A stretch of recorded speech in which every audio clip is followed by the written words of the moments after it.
The latest. Thank you for all love and support. I appreciate you all. My new, old, and returning subscribers, those who are sharing, liking, commenting, I say thank you so much and I love you. Today, the President of Ghana, John Dramani Mahama, is to give his first State of the Nation address. And he talked about a whole lot of issues. He began by telling us how Ghana has been peaceful because we had 4 successful transitions, 4th republic, and there was nothing that interrupted. How well we have been able to keep up with democracy compared to other nations in the sub-region who are still battling with, as they call it, unconstitutional government. The Ghana has been privileged with all these things we are seeing around us in the neighboring countries. Ghana has never experienced that. So he was so excited. And he went ahead to tell us how he also came into office with Ghana having the first female vice president. He also went ahead to tell us how Ghanaians saw the economy and gave him a historic vote, over 1.7 million vote difference. That should tell him that Ghanaians were tired because of the hardship around us. So they gave him the opportunity to come into the country, to come and resolve all the problems that we are going through. And this one, he has also promised the people of Ghana that he is not going to disappoint them. He will do everything possible in his power to make sure the trust that they've kept in him, he will deliver to his mandate. He went ahead to tell us that the state of the nation isn't anything good. He never came to meet anything pleasant. But he is not the president or the leader who wants to complain, even though he has all the reasons to complain. On the back of a historic electoral mandate from the people of Ghana to deliver a message on the state of the nation, that mandate came with an unprecedented majority in Parliament. And here I am once again to deliver a message on the state of the nation. Mr. Speaker, I wish to convey my heartfelt gratitude to Parliament for the prompt vetting and approval of my nominees for ministerial positions. This efficiency is unmatched in the history of the 4th Republic, demonstrating the strides we can make when we come together in our dedication to serve the people of our great country. I believe that a similar dispatch will be applied to the approval process for my deputy ministerial nominees. This will enable them to promptly assume office and assist their ministers in delivering our noble vision of resetting our dear nation.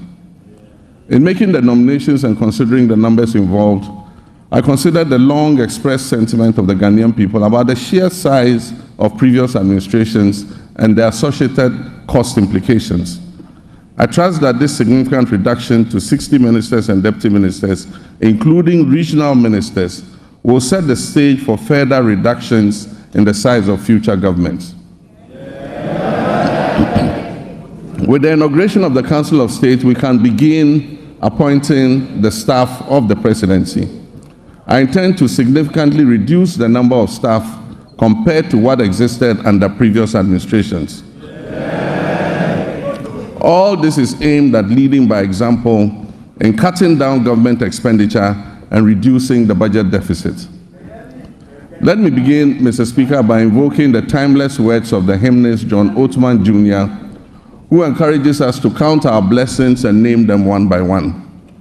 Yes, we're a nation troubled on many fronts, but we also have many blessings, among which is a now firmly established democracy that, for all its imperfections, has enabled 4 peaceful transfers of power in our land.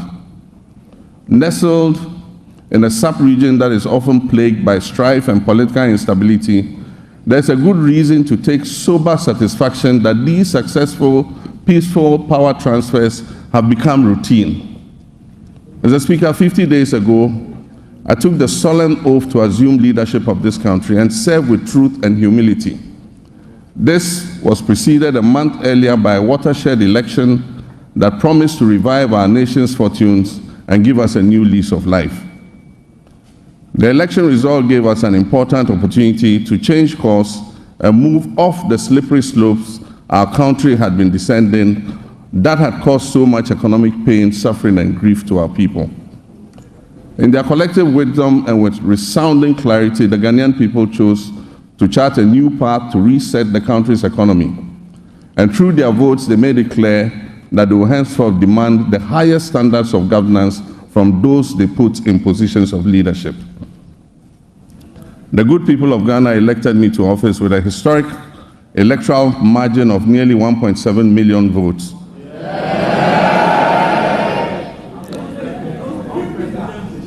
Separating me from my next opponent, giving Ghanaians the first female vice president, Professor Nana Jane Opoku-Agyeman. For the National Democratic Congress, NDC, that resounding victory is a selfless call to duty from a people who are tired of years of economic hardship and poor governance. That call therefore places an obligation on us and all who serve, including legislators from both sides of the House, to do our utmost with decency and humility to change the circumstances and the state of our country. Mr. Speaker, as I stated earlier, Article 67 of the 1992 Constitution requires that I give an account of the state of our nation to Parliament. I'm sad to report that the state of our nation is not good.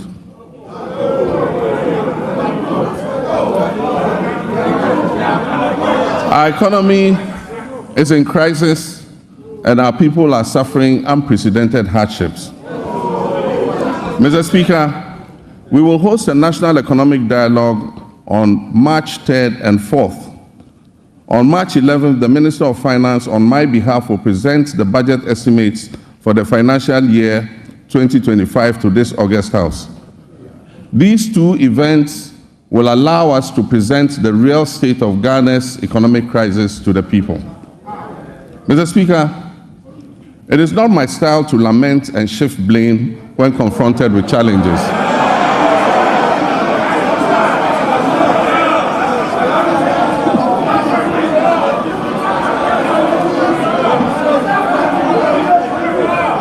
Mr. Speaker, it's not my style to lament and shift blame when confronted with challenges.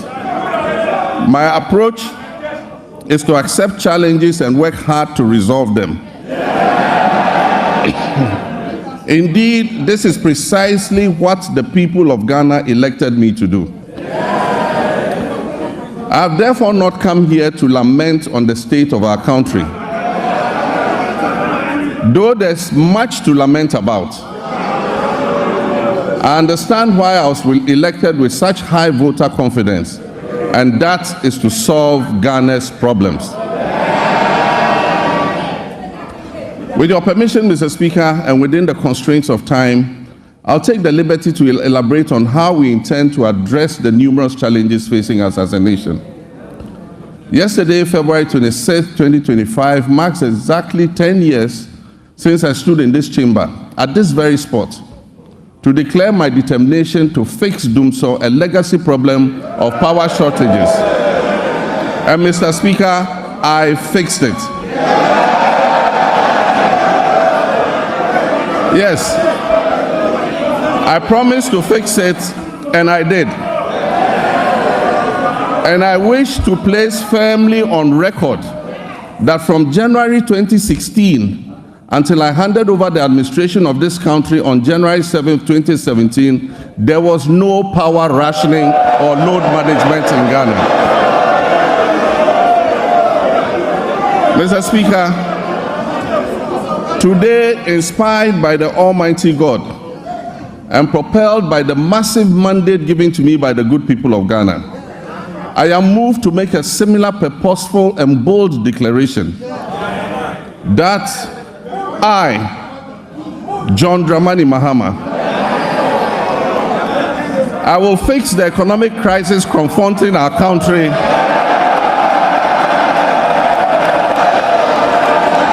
and reset it on a path of growth and prosperity.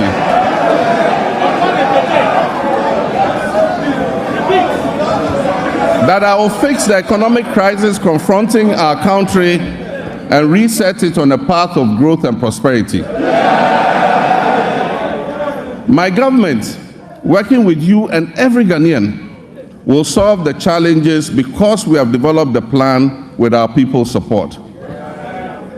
When I decided to run for president again, I did so because of what I knew about the state of our country. I was aware that huge problems awaited me upon assumption of office, but nothing could prepare anyone for the reality of the depths to which our economy and our governance had sunk.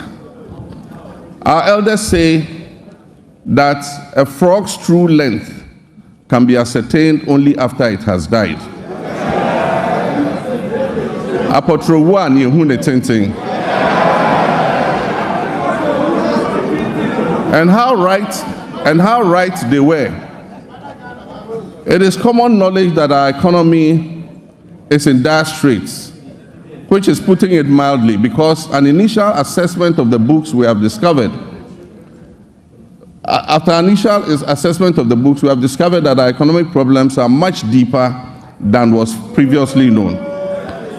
We have inherited a country that is broken on many fronts.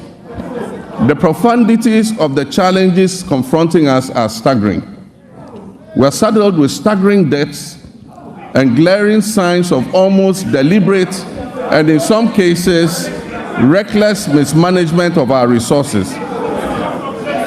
Mr. Speaker, not even the restraints of an IMF program were enough for the previous economic managers to exercise prudence in managing our finances.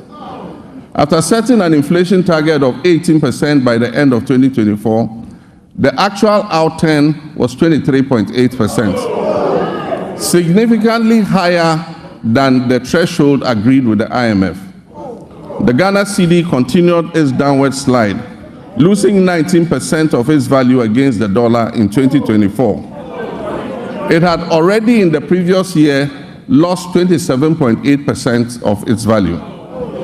In addition to the public debt, which amounts to a staggering 721 billion cedis, several state-owned enterprises are also in debt, including the ECG, which owes 68 billion Ghana cedis. Ghana Cocoa Board, the hope of cocoa farmers, is also highly indebted. Its balance sheet indicates a total debt of 32.5 billion Ghana cedis, of which 9.7 billion is due to be paid at the end of September 2025. In 2023-2024 crop season, Cocoa Board was unable to supply 333,767 metric tons of cocoa, which it had sold at $2,600 per ton. As a result, the then management of Cocoa Board rolled over these contracts into the 2024-2025 season. Honorable members, Mr. Speaker, this implies that for every ton of cocoa delivered this year, in fulfillment of the rollover contracts, Cocoa Board and Ghanaian farmers are going to lose $4,000 in revenue. Mr. Speaker, as I address this Honorable House, Cocoa Board has supplied 210,000 tons out of the rolled over contract, resulting in a revenue loss of $840 million for both Cocoa Board and the Ghanaian farmer. Mr. Speaker, Cocoa Board and the Ghanaian farmer will lose another $495 million by the time the board finishes supplying the remaining rolled over contracts. Additionally, cocoa road commitments alone total 21.7 billion cedis, of which only 4.4 billion is included in the total debt of 32.5 billion. This debt has arisen. Mr. Speaker, while the previous government has made lofty claims about achieving unprecedented milestones in the road sector, available evidence does not support its assertion that it constructed over 13,000 kilometers of new roads. Instead, it has perpetuated a narrative that presents road maintenance and rehabilitation efforts as new construction projects, misleading the public about what has been achieved. The proportion of poor roads has increased, especially in urban centers, where the number of roads in disrepair surged from 46% in 2015 to almost 60% by 2021. Therefore, Mr. Speaker, our road sector is in crisis, mainly due to years of mismanagement. As many as 85% of awarded contracts in the road sector have stalled, and the contractors have stopped work due to non-payment, and most of them have packed their equipment off-site. Mr. Speaker, as of December 2024, unpaid bills owed to contractors in the sector exceeded 20 billion Ghana cedis for work that had been carried out between 2018 and 2024. For instance, the Ghana Road Fund obtained a loan of 600 million Ghana cedis in March 2018 to refinance outstanding debts and borrowed an additional 1.2 billion Ghana cedis from a syndication of banks in November 2019. Alarmingly, upon assuming office, the Ghana Road Fund still had outstanding payments, including some as low as 2,000 Ghana cedis, dating back to 2018. Current commitments for road projects that are unpaid currently stand at an astonishing 105 billion Ghana cedis. Despite these considerable challenges, this government remains steadfast in its commitment to prioritize vital infrastructure projects that address the pressing backlog of poor roads.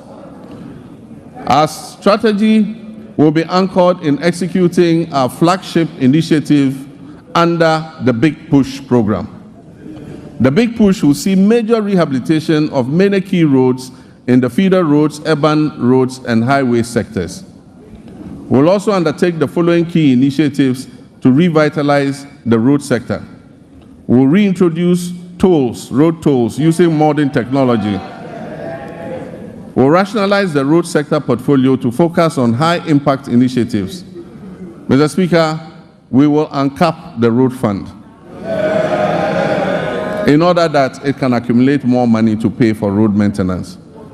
Mr. Speaker, we'll minimize sole source procurement to encourage competition, competitive bidding, and enhance public transparency in the procurement processes.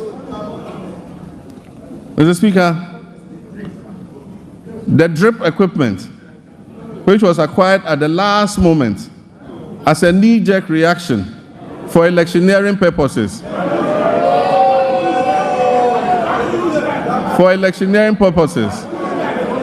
will be reorganized into regional mobile maintenance units to provide emergency road works in the regions. Mr. Speaker, I've realigned the Ministry of Transport to oversee 4 modes of transportation: aviation, maritime, inland water transport, road transport, and railways. The government will commission a feasibility study to develop coastal water transport services. This initiative aims to promote alternative modes of transport and ensure their integration into our existing systems under the National Transport Policy. It also aims to enhance tourism, reduce road traffic, and mitigate environmental pollution. Motorcycles and tricycles, commonly known as Okada, hold significant potential as a more convenient, timely, safe, and cost-effective mode of transport. Currently, the Road Traffic Regulation of 2012, LI 2180, prohibits licensing motorcycles and tricycles for fare-paying passengers. As part of our government policy, the Ministry will amend the regulatory framework to regularize the use of motorcycles and tricycles for commercial passenger transport. In our ongoing effort to revitalize the whole airport, the government will facilitate the establishment of the state-of-the-art pilot training academy and a maintenance, repair, and overhaul facility. The Volta region will become a center of excellence for aviation training and aircraft maintenance. This project will create significant employment opportunities. It will stimulate economic growth and bolster tourism in Ho and the surrounding communities. I have directed the airport company to release 10 acres of land at the Ho airport for this purpose. Mr. Speaker, with the completion of the Tema-Mpakadang rail line, the government will launch passenger services between Tema and Adomi. We will also begin developing the necessary infrastructure on the Volta Lake to facilitate freight transport between Tema Port and Bupe as part of our Eastern Corridor multimodal transport system. The Western Railway line will continue to be modernized in partnership with the private sector. This initiative aims to support the efficient transport of bulk cargo and minerals from the mines in Nsuta, Awaso, and Yunehin to the Takrady port, while providing passenger transport along the Western Corridor. Mr. Speaker, the last attempt by the previous administration to re-establish a national airline has failed.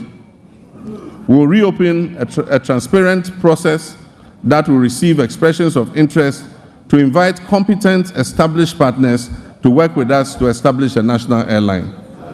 We believe that an efficient national carrier can help reduce fares on routes where external carriers are currently enjoying a monopoly. Mr. Speaker, our communications and digital technology initiatives focus on expanding our national digital infrastructure to stimulate innovation and enhance public service delivery.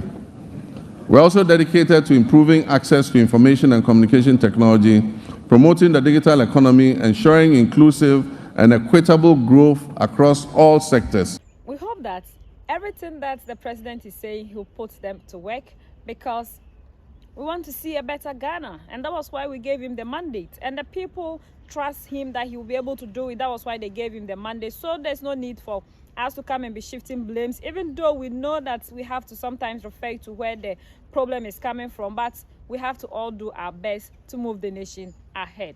He's also talking about when they are going to read their budget and everything.